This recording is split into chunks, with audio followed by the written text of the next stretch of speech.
Lozenges দুটো খাওয়ার ক্ষমতা নেই, তিনটে খাওয়ার ক্ষমতা নেই, বাচ্চারা অনেক সময় চেয়ে বসে।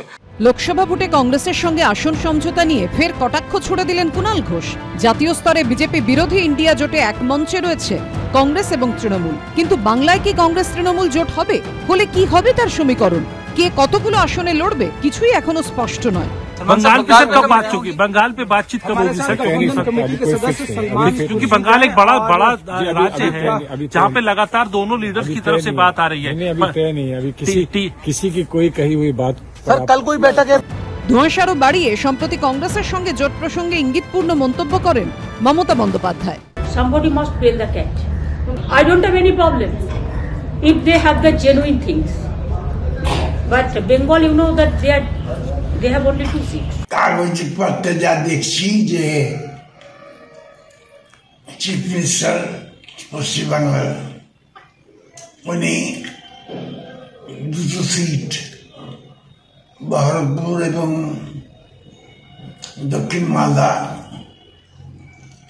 দিয়েছেন আমাদের। এরপরই মমতা বন্দ্যোপাধ্যায়কে জবাব দেন অধীর রঞ্জন চৌধুরীও। বাংলার মুখ্যমন্ত্রী নিজে জোট চায় না, কারণ তার জোট করতে গেলে অসুবিধা আছে। তাকে যে কাজ দায়িত্ব দেওয়া হয়েছে সেই কাজে তাকে জোট করতে দেওয়া অসুবিধা আছে তার। এই অবস্থায় জানুয়ারির মধ্যে আসন সমঝোতা চূড়ান্ত করে ফেলতে চাইছে কংগ্রেস হাইকমান্ড। কংগ্রেস সূত্রে দাবি 10টি আসনের তালিকা তৈরি করা হয়েছে। 2019-এর লোকসভা নির্বাচনে কংগ্রেস যে 2টি আসনে জিতেছিল, বহরমপুর এবং মালদা দক্ষিণের পাশাপাশি বিজেপির জেতা রায়গঞ্জ, পুরুলিয়া, দার্জিলিং সহ আরও 8টি আসন তৃণমূলের থেকে চাওয়া হবে বলে কংগ্রেস সূত্রে দাবি। পাড়ার সকালে চায়ের দোকানে বসলে অনেক বাচ্চা ছেলে এসে বলে 20টা বিস্কুট দাও, 10টা বিস্কুট দাও, 10টা লজেন্স দাও। খেয়ে লজেন্স দুটো খাওয়ার ক্ষমতা নেই, তিনটে খাওয়ার ক্ষমতা নেই, বাচ্চারা অনেক সময় চেয়ে বসে। এই বিষয়টা আমাদের সুপ্রিমো মমতা বন্দ্যোপাধ্যায় দেখছেন, এ ব্যাপারে আমরা মন্তব্য করব না। গায়ে মানে না আপনি মোড়ল, কে এসব কথাবার্তা বলছে বলুন। আমরা পশ্চিমবঙ্গ প্রদেশ কংগ্রেস পরিষ্কার এটা আমাদের জানিয়ে দিয়েছি যে আমরা পশ্চিমবঙ্গে তৃণমূল এবং বিজেপির বিরুদ্ধে লড়াই করছি, লড়াই করব। কে জোট চাইছে ওনাদের সাথে? তৃণমূল কংগ্রেস সারা পশ্চিমবঙ্গটুকে চৌর্য ভিত্তিতে ধুয়েছে, দুর্নীতিগ্রস্ত একটা দল। কংগ্রেস সূত্রে দাবি তৃণমূলের পাশাপাশি সিপিএম এর সঙ্গেও আলোচনা চলছে। তৃণমূল যে আসনগুলো ছাড়বে সেখানে সিপিএম কে প্রার্থী না দেওয়ার জন্য অনুরোধ করা হবে। বিজেন্দ্র সিংহ, হিন্দোল দে ও রাজীব চৌধুরীর রিপোর্ট, এবিপি আনন্দ।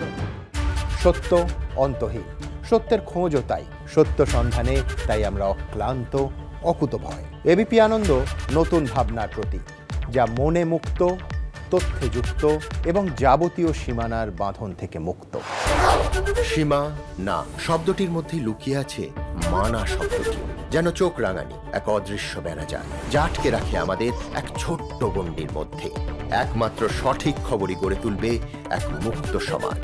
সেই জগৎ গড়ার লক্ষ্যে কোনো সীমানার ঠুকুটি আমরা মানব না। এবিপি আনন্দ এগিয়ে থাকে, এগিয়ে রাখে।